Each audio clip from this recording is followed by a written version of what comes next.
Subscribe कीजिए हमारे YouTube channel Saxena CP classes को और बेल आइकन को प्रेस कीजिए हमारा लेटेस्ट एजुकेशनल वीडियो सबसे पहले देखने के लिए। नमस्कार, जय हिंद दोस्तों, बहुत बहुत स्वागत है आप सभी का आपके अपने YouTube चैनल पर। एक बार फिर से मैं आप सभी के सामने हाजिर हो गया हूं डीएलएड तृतीय सेमेस्टर मैथ के रिवीजन क्लास को लेकर के।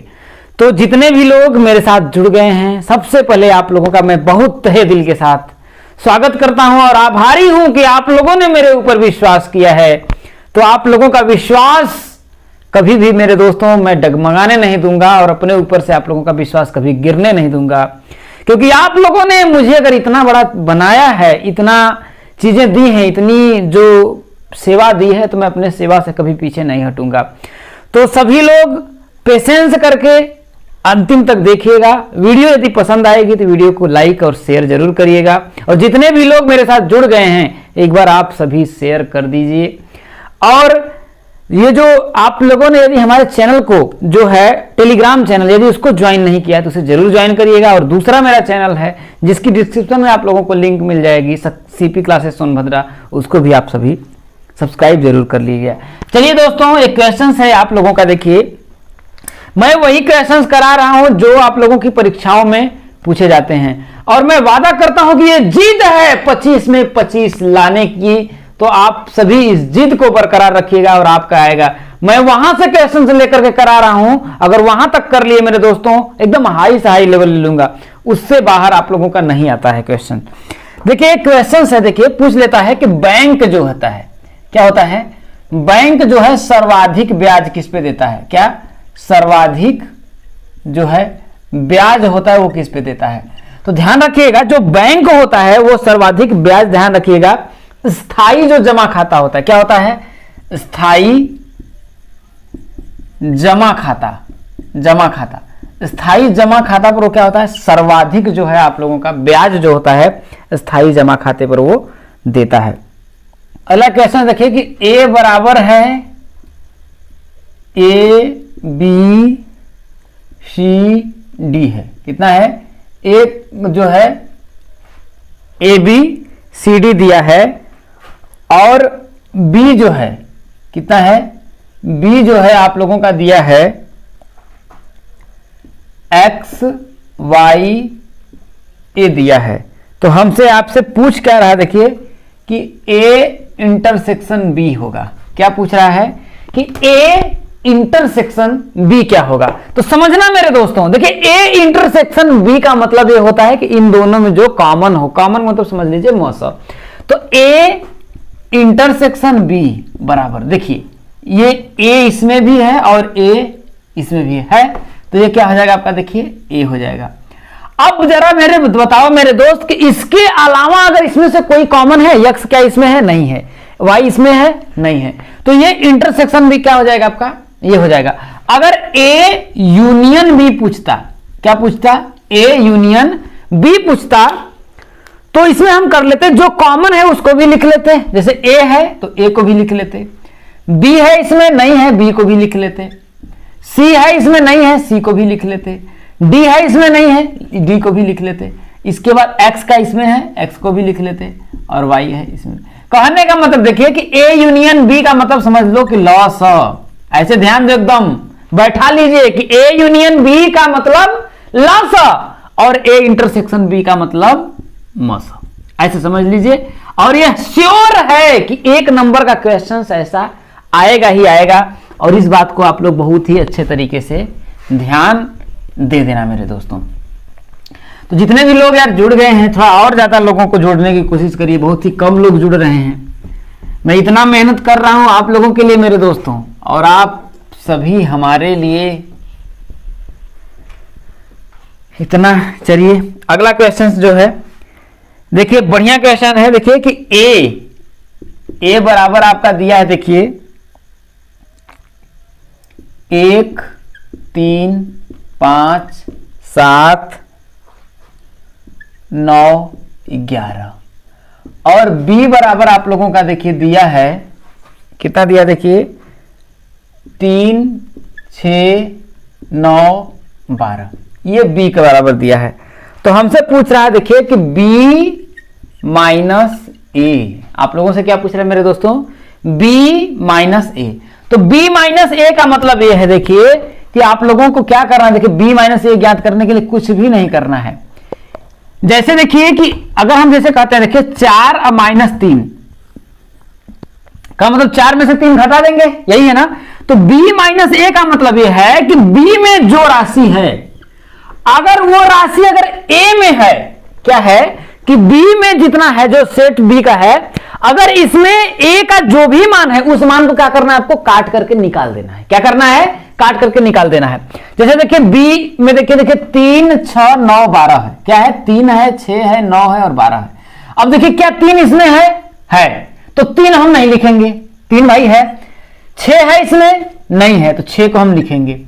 9 है इसमें, है, तो 9 को भी नहीं लिखेंगे, ठीक है।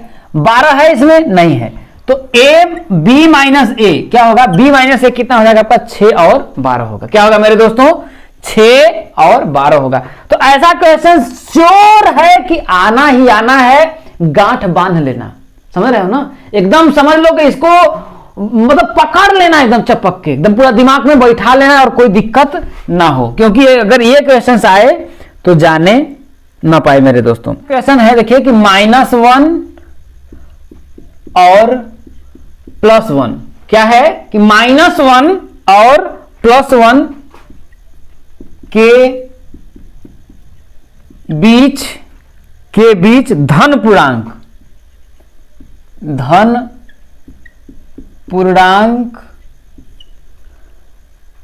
पूर्णांक का कौन सा समुच्चय होगा? पूर्णांक का कौन सा समुच्चय होगा? क्या है देखिए कि -1 और +1 के बीच। अब जरा बताइए, -1 से अगर हम इधर आगे बढ़ेंगे तो क्या होगा? आपका 0 होगा। 0 से आगे बढ़ेंगे तो क्या होगा? 1 होगा। तो इसके और इसके बीच में एक ही संख्या है, क्या है आपका? 0 है। तो 0 का मतलब यह हो जाता है, देखिए इसमें देखिए आप लोगों का 4 ऑप्शन भी दिया, देखिए कि एकल समुच्चय होता है, और रिक्त समुच्चय। अब आप लोग आंसर करते रहिए कि क्या आप लोगों का आने वाला है। देखिए असीमित समुच्चय,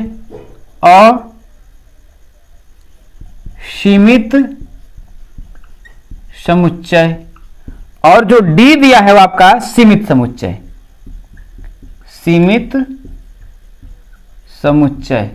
तो इसमें से क्या होगा?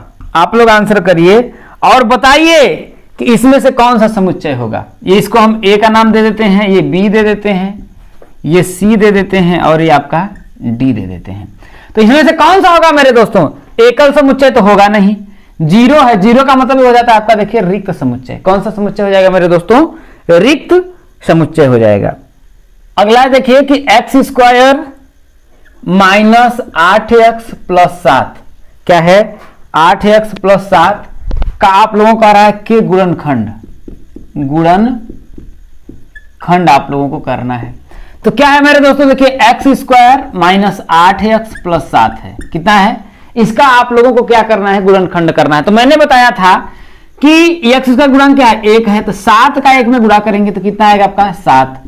अब 7 को ऐसे 2 भागों में बांटना है। किसको? 7 को ऐसे 2 भागों में बांटना है। यदि आप गुणा करें तो क्या है? 8 आए। क्या करें? गुणा करें तो 7 आए। गुणा करें तो 7 आए, जोड़े या घटाएं तो क्या है आपका? 8 आए। बात समझ में आया कि 7 को हमें ऐसे 2 भागों में बांटना है कि यदि मैं गुणा करूं तो हमें 7 प्राप्त हो, और जोड़ूं या घटाऊं तो हमें 8 प्राप्त हो। तो ऐसी कौन सी संख्या देखिए? 7 और 1 है क्या? कौन सी संख्या देखिए? 7 और 1 है क्या? क्योंकि 7 में 1 का गुणा करेंगे तो भाई 7 ही आएगा, और 7 में 1 जोड़ेंगे तो कितना आएगा आपका? 8 आ जाएगा। तो हम लिख सकते हैं देखिए कि x² माइनस का चिन्ह है तो माइनस का चिन्ह लगा दीजिए, और आपको अंदर लिखना है। तो ये हो जाएगा 7 और +1 x + 7 बराबर 7 हो जाएगा, क्योंकि देखिए समीकरण नहीं है, बहुपद है। ठीक है, अब देखिए हम इसको सॉल्व करते हैं। देखिए x का स्क्वायर माइनस का यहाँ प्लस में गुणा करेंगे तो आपका माइनस होगा, 7 का x में करेंगे तो 7x, अब प्लस और माइनस का गुणा करेंगे तो क्या होगा? -x + 7। इन दोनों में क्या कॉमन है देखिए, क्या ये x है, यहाँ x स्क्वायर है, तो एक x तो कॉमन हो जाएगा तो बचेगा क्या आपका, देखिए x और माइनस का 7। और इन दोनों में बताइए क्या कॉमन आप लें कि x माइनस 7 आए, तो भैया -1 अगर कॉमन ले लेंगे तो बचेगा क्या, देखिए -1 कॉमन ले लेंगे तो यहां पर तो भाई माइनस तो बाहर आ गया, तो बचा यहाँ x और माइनस का 7 हो जाएगा। फिर गुणा करेंगे, देखिए -1 का गुणा x में करेंगे तो -x हो जाएगा, अब माइनस माइनस का गुणा करेंगे तो क्या होगा, प्लस और 7 आपका आ जाएगा। देखिए तो हो जाएगा कि x माइनस 7 और x माइनस 7, x माइनस 7 और x माइनस 7 दोनों जगह है, तो x माइनस 7 जब हम कॉमन ले लेंगे तो बचेगा क्या आपका, देखिए यहां से x बचेगा, यहां से -1 बचेगा, तो x माइनस 1 यही आप लोगों का क्या हो जाएगा, गुणनखंड हो जाएगा। एक क्वेश्चन से मेरे दोस्तों देखिए ध्यान रखिएगा, देखिए कि एक घन का पृष्ठ, एक घन का पृष्ठ क्या है, एक घन का पृष्ठ 24 वर्ग सेंटीमीटर है। कितना है, एक घन का पृष्ठ 24 वर्ग सेंटीमीटर है। तो घन का आयतन आपसे पूछ रहा है, घन का आयतन आपसे पूछ रहा है। तो देखिए एक घन हम बना लेते हैं, देखिए एक ऐसे आप लोगों का, देखिए मैं बना लेता हूं, एक घन बना लेता हूं, ठीक है। अब ये आपका देखिए घन हो गया। इसमें कह रहा है कि घन का जो पृष्ठ दिया है 24 वर्ग सेंटीमीटर, तो घन में कितने पृष्ठ होते हैं, अगर घन में देखिए जाए तो देखिए एक ये होगा, दो आपका देखिए एक नीचे वाला हो जाएगा, एक बगल वाला 2, एक इधर वाला 3, एक इधर वाला 4 हो जाएगा, एक सामने और पीछे 6 हो जाएगा। तो घन का क्या होता है, देखिए घन का पृष्ठ कितना दिया गया है, 24 वर्ग सेंटीमीटर दिया है। कितना दिया है, 24 वर्ग सेंटीमीटर दिया है। फॉर्मूला क्या होता है, देखिए 6a², a स्क्वायर मतलब भुजा का स्क्वायर, बराबर कितना है 24 दिया है। तो a² बराबर अगर हम करेंगे, देखिए तो 6 एकम 6, 6 चौके 24, 4 आएगा। a² का मान कितना आ जाएगा आपका, 4 आ जाएगा। a का मान ज्ञात करना है, तो a बराबर कितना हो जाएगा, करड़ी में 4 हो जाएगा, तो a बराबर कितना हो जाएगा आपका, 2 हो जाएगा। कितना हो जाएगा मेरे दोस्तों, 2 आएगा। कहने का मतलब कि भुजा अभी हम लोगों ने सिर्फ ज्ञात किया है कि हर एक भुजा की जो लंबाई होगी a होगी, लेकिन ये पूछ रहा है घन का आयतन क्या होगा, इस पूरे का आयतन क्या होगा।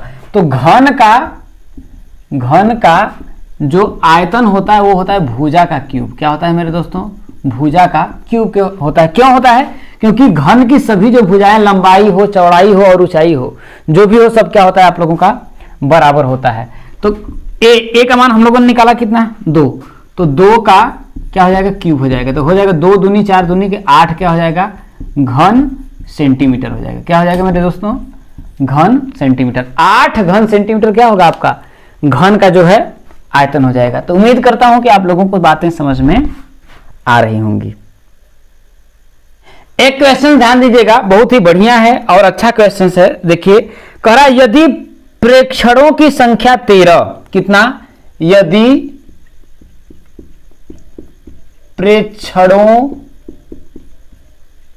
की संख्या 13, कितना, 13, तथा उनका माध्य, तथा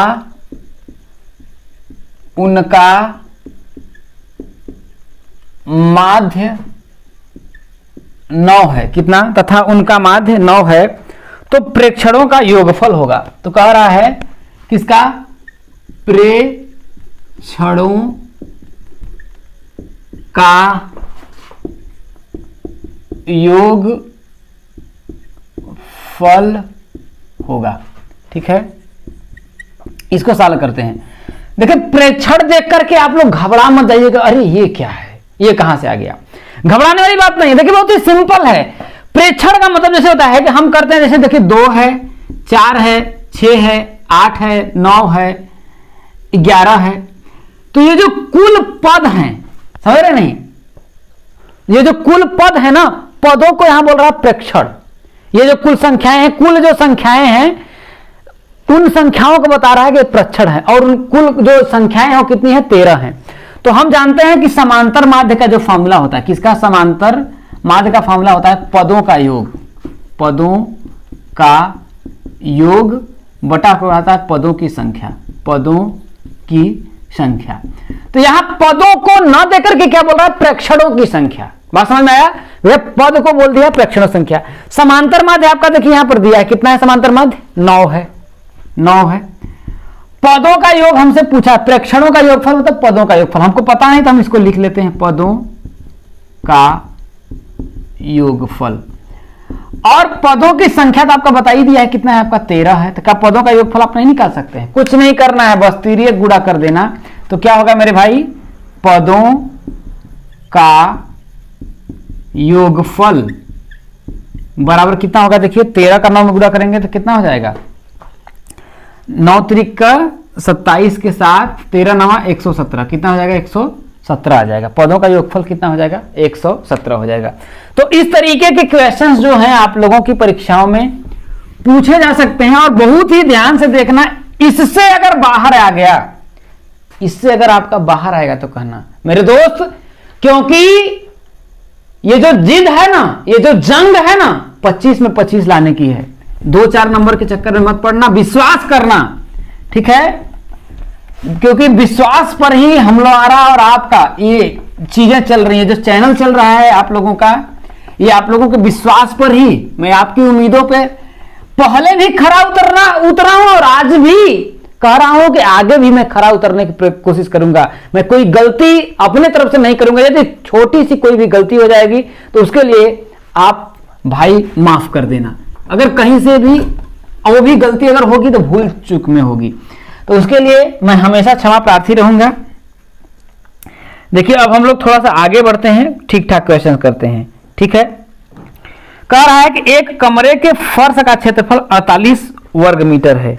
क्या कह रहा है, देखिए कि एक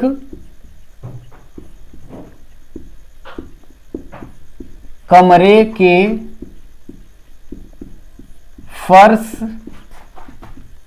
का क्षेत्रफल 48 वर्ग मीटर है। क्या है, एक कमरा है और उसके फर्श का जो क्षेत्रफल है वो है आप लोगों का 48 वर्ग मीटर है। यदि उसकी ऊंचाई 5 मीटर, क्या, यदि उसकी ऊंचाई कितना दिया, देखिए 5 मीटर दिया है, कितना, 5 मीटर दिया है, तो कमरे का आयतन, तो पूछ रहा है कमरे का आयतन होगा। बहुत ही आसान क्वेश्चन है, एकदम हलवा है, समझ ले, लॉलीपॉप, ये एकदम लॉलीपॉप तरीका, इसको आपको समझाते हैं। अब जैसे मैं जिस रूम में बैठा हूं, जैसे जिस रूम में मैं अब वीडियो को बना रहा हूं, या फिर जहां जिस रूम में आप बैठे हैं, उस रूम के अगर फर्श को देखने का प्रयास करिएगा, किसको, फर्श को देखने का प्रयास करिएगा। देखिए जिस रूम में बैठे हो, देखो क्या दिख रहा है। अगर उस रूम में अगर देखा जाए तो उसमें आप लोगों को दिखेगा एक लंबाई मिलेगी और एक चौड़ाई मिलेगी। क्या मिलेगी, एक लंबाई मिलेगी और एक चौड़ाई मिलेगी। तो वही कह रहा है कमरे के फर्श का क्षेत्रफल। तो फर्श में अगर देखिए, सिर्फ आप लोगों को फर्श देखना है, तो फर्श में अगर मैं देखूं तो ये आपकी लंबाई हो गई और ये आपकी चौड़ाई हो गई, लंबाई चौड़ाई है।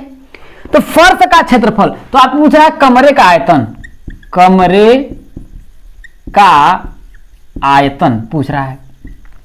कमरे के आयतन में सिर्फ हमें क्या करना है, इस पूरा वहां तक ले जाना है, पूरा आयतन ज्ञात करना है। तो नीचे वाला अगर मैं भाग देख रहा हूं तो लंबाई है और चौड़ाई है। सिर्फ अगर इसमें ये आयतन ज्ञात करने के लिए हमें क्या करना है, इतना ऊपर पूरा ऊंचाई सिर्फ ऐड कर देना है। देखिए तो कमरे का आयतन होता है, देखिए कि आधार का क्षेत्रफल, क्या होता है, आधार का क्षेत्रफल अगुणित हो जाता है मेरे दोस्त, ऊंचाई हो जाता है। क्या होता है, ऊंचाई हो जाता है। तो आधार का क्षेत्रफल या फर्श का क्षेत्रफल तो दिया ही है, कितना है, 48 दिया है आपका, 48 अगुणित ऊंचाई कितना दिया, देखिए 5 दिया ही है, ठीक है। अब 48 में 5 गुणा करेंगे तो 8 पंचे 40, 5 चौके 20, 4 24, 240 क्या होगा, घन मीटर हो जाएगा। कितना होगा मेरे दोस्तों, घन मीटर। ये बातें आप लोगों को उम्मीद करता समझ में आ गई। अरे एकदम आसान है मेरे भाई मेरे दोस्त, क्या करना है, अरे देखिए पहले ये जो फर्श है किस शेप में है, देखिए इसमें लंबाई और चौड़ाई है, फर्श का आधार वाला हो गया। अब ऊंचाई सिर्फ इसमें इंक्लूड हो गई तभी ना, अगर इस दीवार को अगर मैं ढा दूं तो बचा नीचे वाली बात। अब इस दीवार को बनाने में सिर्फ क्या है, ऊंचाई का ही यूज किया गया है ना। तो आयतन में सिर्फ क्या जुड़ गया, एक ऊंचाई जुड़ गई, इसलिए आपका आयतन हो जाता है। क्षेत्रफल में सिर्फ ऊंचाई हो जाता है, तो वही आप लोगों को क्या हो जाता है, आपका आयतन बन जाता है। तो इसी तरीके आप लोगों का क्वेश्चन पूछा जाएगा, घबराना नहीं मेरे भाई, पूरा एकदम अच्छे तरीके से आप करेंगे और यकीन करो, मेहनत करो, हिंदुस्तान में झंडा गाड़ के रख दोगे। तुम भारत के शेर और शेरनी हो। फोड़ के रख दोगे, फाड़ के रख दोगे और पेपर की खोपड़ी में छेद करके रख दोगे। ये यकीन करना, मुझे पूरा विश्वास है कि आप सक्सेना सीपी क्लासेस के शेर और शेरनी हैं। इतना आसान थोड़ी नहीं है कि नहीं? आप लोगों का कह रहा है किसी वृत्त के बाहर। क्वेश्चन देखिए, बहुत ही बढ़िया क्वेश्चन पूछा। देखिए कि कोई वृत्त है, वृत्त के बाहर कितनी स्पर्श रेखाएं खींची जा सकती है? कितनी स्पर्श रेखाएं खींची जा सकती हैं? अब जैसे ये वृत्त है, इस वृत्त के बाहर मान लेते हैं एक बिंदु है, तो इसमें कितनी स्पर्श रेखा है? देखिए एक स्पर्श रेखा ये हो जाएगी और एक स्पर्श रेखा आपका ये हो जाएगी। केवल और केवल दो, इससे ज्यादा अगर आप खींच सकते हैं तो बताइए। अगर है दम कि नहीं खींची जा सकती है तो बताइए आप जरा। तो पॉसिबल नहीं है। वृत्त के बाहर, वही कह रहा है कि वृत्त के बाहर किसी बिंदु से कितनी स्पर्श रेखा की जा सकती है? तो हमेशा याद रखिएगा केवल और केवल दो स्पर्श रेखा। ठीक है, अगर वृत्त पर कहेंगे देखिए तो ये वाली आपका स्पर्श रेखा। तो पूरी चीजों के बारे में बहुत डिटेल में बताया हुआ हूं। एक एक चैप्टर, थर्ड सेमेस्टर का एक एक चैप्टर का एक एक सवाल कराया है। अब मेरे दोस्त बहाना नहीं चलेगा, क्योंकि नो चीटिंग तो मत करना, क्योंकि पूरा चीज मैंने एकदम कवर कराया है। एक एक क्वेश्चन और एक करवा रहे हैं रिवीजन, फिर भी एक एक चीजों पे आप लोगों को याद दिलाते चले जा रहे हैं। बढ़िया जबरदस्त क्वेश्चन है, समझ लीजिए। कह रहा है कि चित्र में ओ वृत्त का केंद्र है।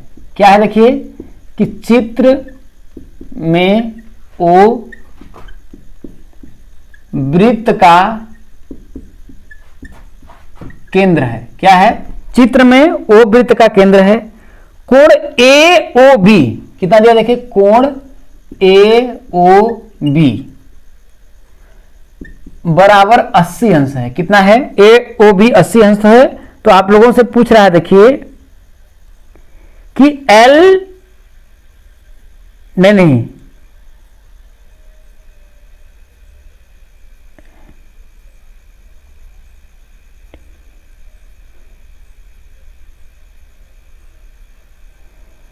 हाँ, तो ए ओ बी बराबर 80 अंश है। तो ए डी बी आप लोगों से पूछ रहा है। क्या पूछ रहा है? देखिए इतना अंश। तो कह रहा है कोण ए डी बी ज्ञात कीजिए। क्या ज्ञात करिए? ए डी बी आप लोगों को ज्ञात करना है। बहुत ही बढ़िया क्वेश्चन है और ये आप लोगों का देखिए डीएलएड परीक्षा में जो है आप लोगों का पूछा गया क्वेश्चन है और ये 2016 में पूछा गया था। देखिए मैं बना देता हूं उसका चित्र। देखिए ये इस प्रकार से दिया है और आपसे पूछ रहा है, देखिए ये ऐसे, ये आप लोगों का दिया है 80 डिग्री। कितना दिया है? 80 अंश दिया है। ये आपका ए हो गया, ये आपका ओ हो गया, ये आपका बी हो गया, ये आप लोगों का डी हो गया। तो आप लोगों से पूछ रहा है कि इसका क्या मान होगा। तो ध्यान रखना, देखिए बहुत ही आसान तरीका से हम लोग कर सकते हैं। देखिए कि ये वाला हम लोगों से पूछ रहा है, देखिए ए डी बी, ये वाला एंगल पूछ रहा है। तो हम तो जानते हैं भैया कि किसी चाप द्वारा केंद्र पर जो बना कोण होता है वो परिधि पर बने कोण का क्या होता है? 2 गुना होता है। तो देखिए इसको हम लोग कई तरीके से, अगर मैं एक प्रकार से अगर एक रचना कर दूं, इसको यहां से मान लेते हैं एक बिंदु में मिला देता हूं, ये इस फॉर्म में, इस तरीके से अगर मैं मिला दूं तो ए डी बी और यहां देखिए सी, ये एक प्रकार से अगर आप देखा जाए तो एक चक्रीय चतुर्भुज हो जाएगा। तो ये 80 है तो ये इसका यहां पर कितना हो जाएगा आपका? देखिए 40 हो जाएगा। कितना हो जाएगा आपका? 40 हो जाएगा। 40 हो जाएगा। जब 40 हो जाएगा तो हम जानते हैं कि, ध्यान रखिएगा कि भैया हम रचना करके ए को इस पे कहीं पे बिंदु पे मिला दिए, तो हम जानते हैं किसी चाप द्वारा केंद्र पर जो बना कोण होता है इसका क्या होता है? दुगुना होता है। तो इस तरीके से अगर हम ये लिख सकते हैं, देखिए कि ए सी बी, क्या लिख सकते हैं? देखिए कोण ए सी बी बराबर क्या लिखेंगे? 1/2 गुणित कोण ए ओ बी, क्या लिखेंगे, ए ओ बी। तो कोण ए सी बी बराबर हो जाएगा 1/2 गुणते ए ओ बी कितना दिया है, 80 दिया है। अभी मैं आप लोगों को चक्रीय चतुर्भुज पढ़ाया था, बताया था, तो ये इसको काट देंगे तो आपका आएगा, देखिए कोण ए सी बी बराबर कितना आएगा मेरे दोस्तों, 40 अंश आएगा। कितना आएगा आपका, 40 अंश आएगा। अब हम जानते हैं कि चक्रीय चतुर्भुज के सम्मुख कोण क्या होता है, सम्मुख कोणों का योग 180 अंश होता है। तो हम लिख सकते हैं, देखिए कि चूंकि चक्रीय चतुर्भुज के सम्मुख कोण क्या होते हैं, समपूरक। क्या होते हैं मेरे दोस्तों, समपूरक होते हैं। समपूरक का मतलब उनका योग 180 अंश होता है। अतः कोण ए सी बी क्या कर सकते हैं, देखिए कोण ए सी बी प्लस कोण ए डी बी, कोण ए डी बी बराबर कितना हो जाएगा, 180 अंश हो जाएगा। क्या हो जाएगा आपका, 180 अंश हो जाएगा। तो ए सी बी हम लोगों ने निकाला कितना, 40 अंश। कितना है आपका, देखिए 40 अंश प्लस कोण ए डी बी बराबर आपका हो जाएगा, देखिए 180 अंश।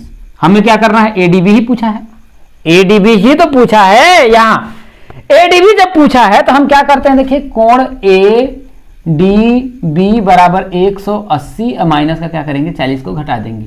तो कोण ए डी बी बराबर आपका आ जाएगा, देखिए 140 अंश। ये तरीका हो गया। देखिए एक तो आपका ये तरीका हो गया, दूसरा एक और तरीका है, यदि आप लोगों को समझना चाहें तो देखिए, अगर ये नहीं करना चाहते हैं तो एक और तरीके से मैं आप लोगों को इसको बताने का प्रयास करता हूं। अगर देखिए अगर पूरा अगर ये राउंड लेगा तो 360 होगा, तो इतना तो आप लोगों को ये वाला पता करना है, ये वाला कितना होगा। तो 360 में से आप क्या करिए, 80 को घटा दीजिए तो 0 हो जाएगा, और आपका हो जाएगा देखिए 8, और ये आपका हो जाएगा देखिए 8 8 16, आप लोगों का यहाँ पर हो जाएगा 280 हो जाएगा। कितना हो जाएगा, ये वाला जो पूरा बनेगा आपका 280 हो जाएगा। अब देखिए इसी चाप द्वारा ये एंगल बन रहा है 280, और इसी चाप द्वारा आपका ये एंगल बन रहा है। तो ध्यान रखिए, मैंने आप लोगों को अभी देखिए यहीं पर बनाया कि किसी भी चाप द्वारा केंद्र पर जो बना कोण होता है वो परिधि पर बने कोण का ये 2 गुना होता है। अगर ये 280 है तो इसी के द्वारा तो ये बना है, तो ये वाला इसका क्या होगा, 100 आधा हो जाएगा तो 140 हो जाएगा।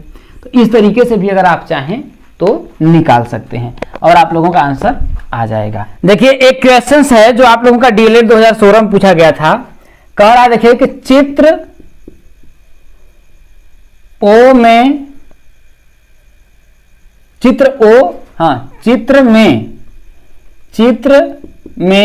ओ वृत्त का केंद्र है। चित्र में ओ वृत्त का केंद्र है, तो कह रहा है निम्न में सत्य है। तो निम्न में सत्य है। अब आप लोगों को मैं चित्र बना देता हूं। ये आप लोगों का इस तरीके से चित्र है, ये वृत्त का केंद्र है ओ, इसको हम कर देते हैं, यहां से एक रेखा यहां पर गया हुआ है, इसका नाम दिया है ये आर, और क्या है देखिए एक यहां से यहां गया है, इसका नाम दिया है ए और बी, ये पॉइंट यहां पर दिया है, इसका नाम एस दिया है, और एक दिया है ऐसे, ठीक है, ये पार कर गया है, इसका नाम है सी और डी दिया है, और एक है ऐसे, इसका नाम है पी और क्यू, ठीक है। अब आप लोगों का 4 ऑप्शन दिया है, बहुत ही आसान है। देखिए ऑप्शन क्या दिया, देखिए कि रेखा पी क्यू, कौन सा रेखा जो पी क्यू है वो इसमें दिया है वृत्त का व्यास, वृत्त का व्यास है। आप आंसर करिएगा। ब दिया है जो बी ऑप्शन, रेखा सीडी वृत्त की छेदिका है। क्या है, छेदिका है। और स जो ऑप्शन नंबर आपका सी दिया है वो दिया है रेखा खंड। रेखाखंड कौन सा, रेखाखंड ओ आर, ओ आर मतलब इसकी बात कर रहा है, ओ आर वृत्त की जीवा है। और ऑप्शन नंबर आपका डी दिया है ASAB। क्या ASAB या ASBA क्या कह रहा है? ASBA त्रिज्य खंड है। क्या है आपका? त्रिज्य खंड है। डिटेल में समझिएगा, इससे जो भी क्वेश्चन बनने वाला होगा मैं पूरा आप लोगों को बताता हूं। देखिए कह रहा रेखा PQ वृत्त का व्यास है। देखिए कहां है भैया PQ? ये वृत्त का व्यास है। वृत्त का व्यास तो वो रेखा होती है, मतलब वह जीवा जो वृत्त के क्या होती है, केंद्र से होकर जाए, चाहे कहीं से भी वृत्त के, लेकिन वो केंद्र से होकर के जानी चाहिए, तो क्या होती है? वृत्त के जीवा। तो ऑलरेडी ये तो भैया स्पर्श करते हुए ऐसे जा रही है, तो ये कहां से जीवा हो गया? ऑलरेडी ये तो स्पर्श रेखा इसे बोल सकते हैं। ठीक है। अब दूसरा रेखा CD वृत्त की छेदिका है। देखिए CD जो है, अब देखिए इसको दोनों को क्या कर रही है? छेद कर रही है कि नहीं? छेद कर रहे हैं मतलब काट रही है। ठीक है कि नहीं है? तो ये क्या कर रहा है? इसको प्रतिच्छेदी भी बोल सकते हैं। तो ये प्रतिच्छेद कर रहे थे, प्रतिच्छेदी, तो ये ऑप्शन नंबर आपका सही हो जाएगा। रेखाखंड OR वृत्त की जीवा है। तो वृत्त की जीवा क्या होती है? वृत्त की जीवा वो होती है जो क्या करती है? दो बिंदुओं पर, भाई ये क्या करे कि मतलब कि जो वृत्त है उसके किसी न किसी दो बिंदुओं पर क्या करे? स्पर्श करे, वो क्या होती है? जीवा होती है। तो ये OR क्या है? यहां तो त्रिज्या हो गया यहां पर, और ASB त्रिज्य खंड है, तो ये तो ऑलरेडी आपका गलत है। ठीक है। तो ये उम्मीद करता हूं यहां से इस टाइप का आपका क्वेश्चन पूछा गया था और आप सभी इस बात को समझ पाने में आसानी होगी और समझ भी अच्छे तरीके से गए होंगे। अगला देखिए क्वेश्चन है कि रुपया 2000, कितना? रुपया 2000 का 5% वार्षिक सरल ब्याज की दर से 2 वर्ष का आप लोगों से पूछ रहा है ब्याज। क्या पूछ रहा है? 2 वर्ष का ब्याज होगा या ज्ञात करिए, ये आप लोगों से पूछ रहा है। ध्यान से देखिएगा, बहुत ही आसान है। देखिए कि 2000 क्या है आप लोगों का? देखिए 2000 का ही तो पूछ रहा है, तो 2000 क्या हो जाएगा आपका? मूलधन हो जाएगा। रेट दर आप लोगों का पता ही है कितना है? 5% दिया है। और समय जो टाइम भी आप लोगों का दे दिया कितना? 2 वर्ष। तो आप लोगों से देखिए यहां पूछा सरल ब्याज है। सरल ब्याज मतलब साधारण ब्याज। तो साधारण ब्याज का फॉर्मूला क्या होता है? देखिए साधारण ब्याज का फॉर्मूला क्या होता है? मूलधन गुणित दर, गुणित क्या होता है आपका? समय, और बटा क्या होता है मेरे दोस्तों? 100 होता है। तो मूलधन कितना है आपका? 2000। सिर्फ फॉर्मूले में रखना है। दर आपका 5% आ गया, और समय कितना दिया? देखिए 2 वर्ष दिया है। अब आप लोगों को क्या करना है? 100 का आप भाग दे दीजिए। ये कट गया इससे, ये कट गया आपका इससे, तो 20 पंजे 100, दूना के कितना हो जाएगा आपका? 100 दूना 200, कितना हो जाएगा आपका? देखिए 200 रुपए जो होगा आपका क्या होगा? 2 वर्ष का सरल ब्याज होगा, जिसको बोलते हैं हम लोग साधारण ब्याज। अब आइए एक लघु गणक का क्वेश्चन लेते हैं, क्योंकि लघु गणक से भी क्वेश्चन पूछा जाता है, और कैसा क्वेश्चन पूछा जाता है उसको भी मैं आप लोगों को डिटेल में बताने वाला हूं। अब अगला देखिए क्वेश्चन है, देखिए लघु गणक का कह रहा है, देखिए 5 के घात 6 इतना है, बराबर आपका दिया है देखिए 15,625। कितना दिया है? 15,625 का कह रहा है लघुगणकीय रूप का, लघुगणकीय आप लोगों से रूप पूछ रहा है। तो ध्यान रखिएगा मेरे दोस्तों, मैंने बहुत ही अच्छे तरीके से जब लघुगणक में पढ़ा रहा था तो बहुत ही बेहतर तरीके से बताया था कि लघुगणक जैसे लॉग लगाएंगे, क्या करेंगे? लॉग लगाएंगे। ये जो 5 होता है इसका बेस बन जाता है। क्या बन जाता है? ये बेस बन जाता है, और ये 15,625 है, ये यहां पर आ जाता है 15,625 यहां पर आ जाता है, और ये जो 6 है ये इधर ट्रांसफर हो जाता है बराबर 6। ये इसका क्या होता है? लघुगणकीय रूप। क्या आता है? लघुगणकीय रूप आता है। कितना? log 5 15,625 बराबर 6। अब देखिए ये पक्ष और ये दोनों पक्ष क्या हो गया आपका? बराबर हो गया। तो यही होता है इसका लघुगणकीय रूप। ऐसा क्वेश्चन देखिए 1 नंबर में आप लोगों से जरूर पूछ लेगा।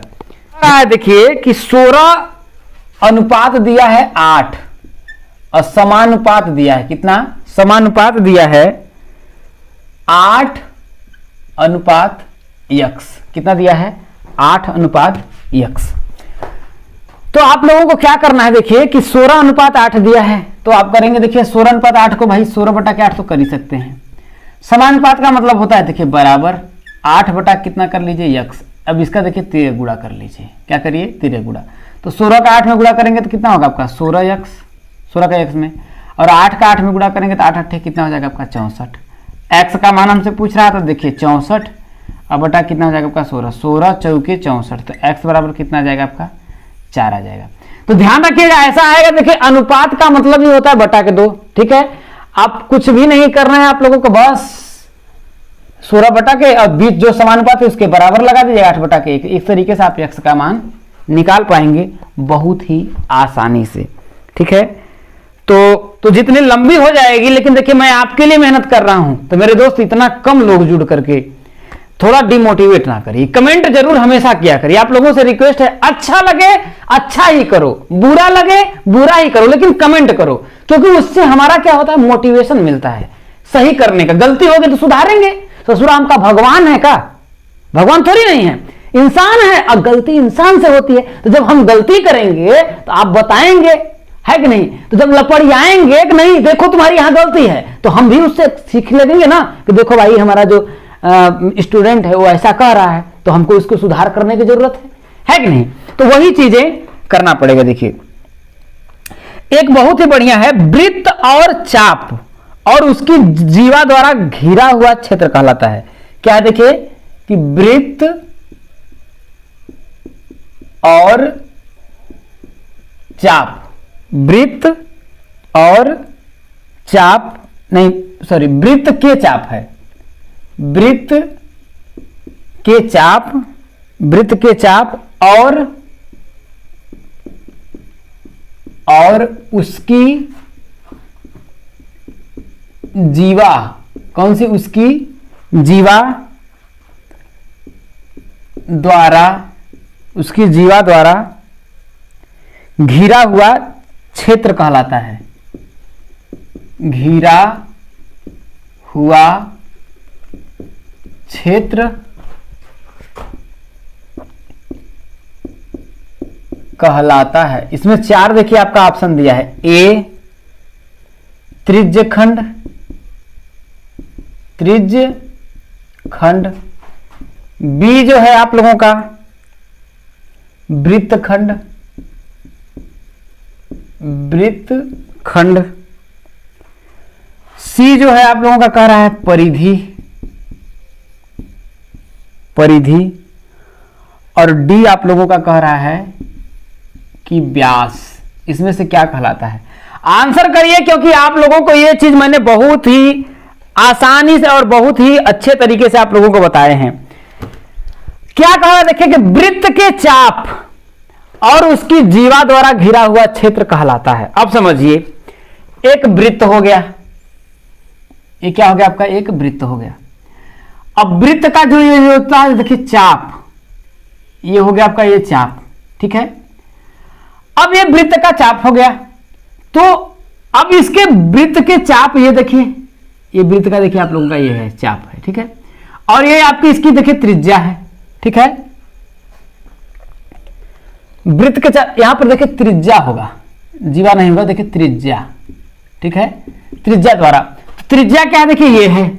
अब इसके द्वारा जो घिरा हुआ ये जो रीजन है, चाहे ये हो जाए अच्छा ये बड़ा वाला हो जाए, इसे क्या बोलते हैं, देखिए त्रिज्या द्वारा अगर ये घिरा है तो इसे हम बोलेंगे त्रिज्य खंड। क्या बोलेंगे, त्रिज्य खंड, क्योंकि इस वृत्त का जो टुकड़ा किया गया है किसके द्वारा किया गया है, त्रिज्या के द्वारा किया गया है। जब त्रिज्या द्वारा किया गया है तो त्रिज्या के द्वारा खंड, मतलब इस वृत्त का जो टुकड़ा किया गया, अगर इसको अगर हम निकालेंगे तो देखिए एक भाग आपका इस फॉर्म में बनेगा और दूसरा जो है आपका भाग इस फॉर्म में बनेगा, इस रूप से।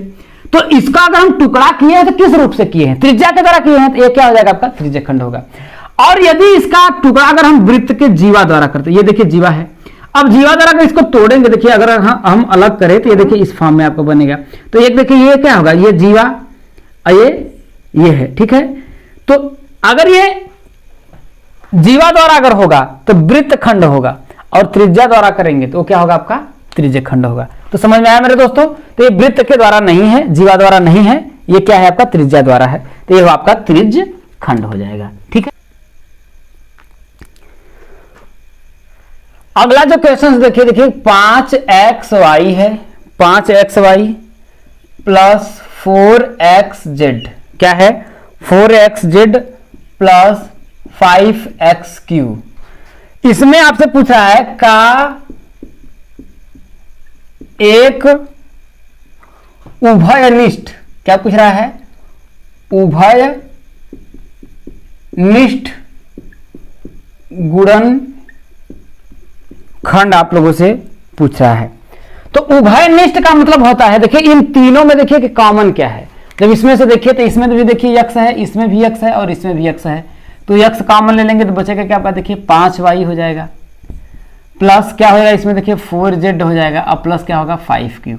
अब इन दोनों में देखिए मेरे दोस्तों, इन तीनों में तो कॉमन क्या था, x था, तो x ही क्या है आपका इसका उभयनिष्ठ है, क्या है उभयनिष्ठ, क्या है गुणनखंड है। तो इन बातों का आप ध्यान करिएगा। तो हमने बहुत से क्वेश्चनों पर लगभग हम लोगों ने 20 क्वेश्चनों को किया आज की वीडियो में। तो मेरे दोस्तों यदि आप लोगों को वीडियो अच्छा लगी हो तो इस वीडियो को जितना भी आप लोगों के पास हो जाए एकदम समझ लीजिए आग लगा दीजिए, कि आप लोगों को सबको बता दीजिए कि एकदम धुआंधार क्लास चल रही है। तो मैं अंतिम में जाते जाते यही कहूंगा, यदि आपने मेरे टेलीग्राम चैनल को नहीं ज्वाइन किया है तो उसको आप लोग ज्वाइन कर लीजिए। लाइव सेशन जो चल रहा है यहाँ पर क्लिक करिए, देखिए यहाँ पर लिंक आप लोगों को पड़ी हुई है। और जाते जाते यही कहूंगा कि मेहनत करो, हिंदुस्तान में झंडा गाड़ के रख दोगे तुम, सक्सेना सीपी क्लासेस के शेर और शेरनी हो, फोड़ के रख दोगे, फाड़ के रख दोगे और पेपर की खोपड़ी में छेद करके रख दोगे। तो इस वीडियो का समाप्ति करते हैं, मिलेंगे अगले वीडियो में, तब तक के लिए आप सभी का हम धन्यवाद करते हैं।